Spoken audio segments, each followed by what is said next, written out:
Assalamualaikum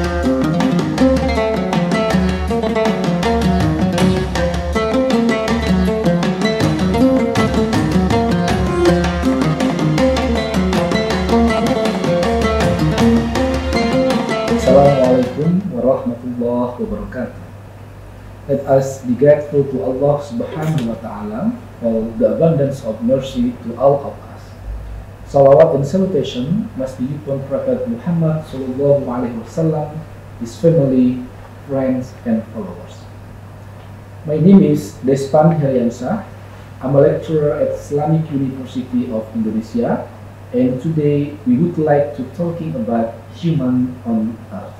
I want to start this discussion by asking a classic question, which is quite interesting. It actually has been repeated very often by lecturers, preachers, but it feels like it needs to continue to be discussed. In the context of reminding us of our life journey, this question is important to always remind us to make decisions in our life, and to always remind us of what we do in this life, namely, why did Allah, our God, create human on this earth?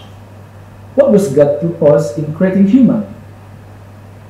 Is it just for worship, fasting, prayer, or is there another purpose?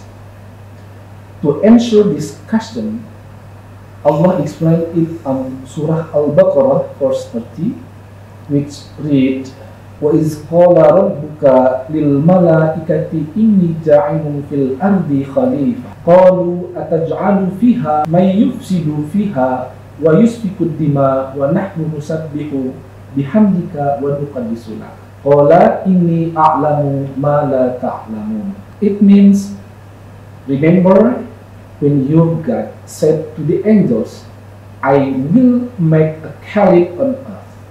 They said, are you going to place someone there who will cause damage and shed blood?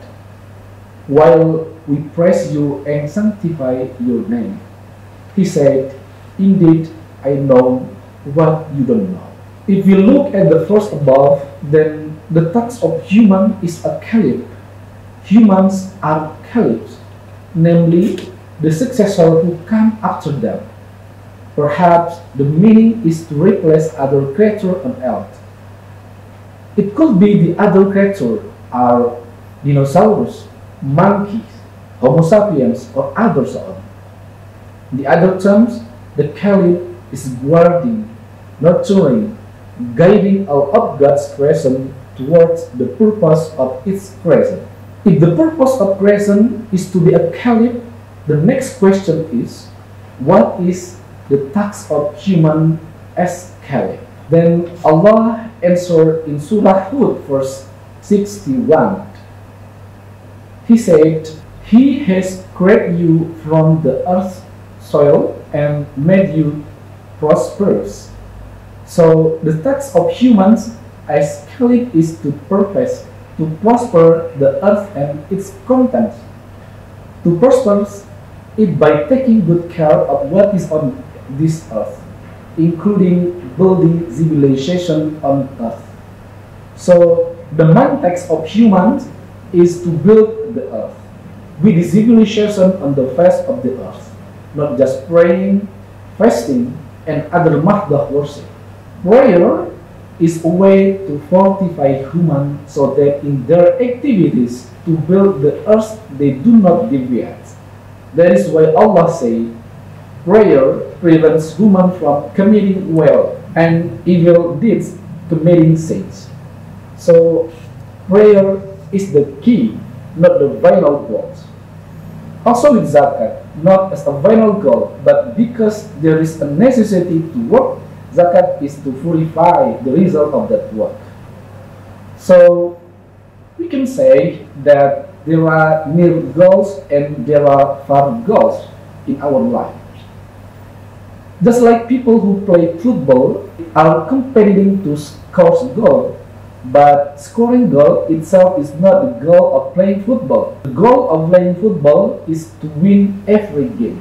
Our ultimate goal is to build civilization on earth. but we also have to pray, fast, have to give zakat and other obligations for what? The key to achieving that vital goal, so don't stop there. There are many things that must be done to build civilization on earth, which also has a value as worship.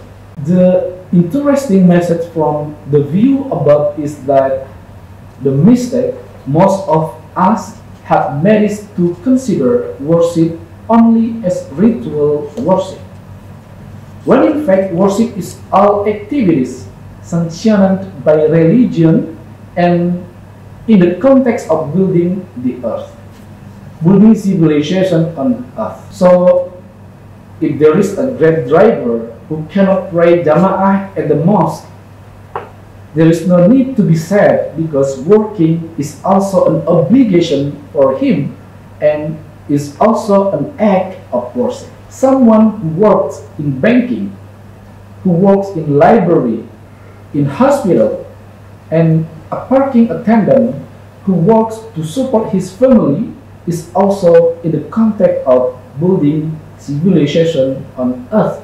So it is worship. In fact, there is an interesting illustration from Rai Sihab. He said this: if there is an employee who in normal circumstances wakes up in the middle of the night and pray the tahajjud prayer, then the next morning he is too lazy to go to the office to work, even though work is his obligation, then he has sinned. There is a history of a friend of the Prophet who has always in the mosque continuously. Then the Prophet Muhammad SAW asked another friend, "Where does he get his food?" The friend answered, "There is a brother who works, who spend it." The Prophet said, "His brother is better than him." Once again, working, building the earth, building civilization, building beauty, and building prosperity are human duties on earth, which are considered the main worship by Allah and His Messenger. Apart from being prohibited from narrowing the meaning of worship, we also must not easily justify what other people do, especially if we feel that we are better than the other. That's all. Assalamualaikum warahmatullahi wabarakatuh.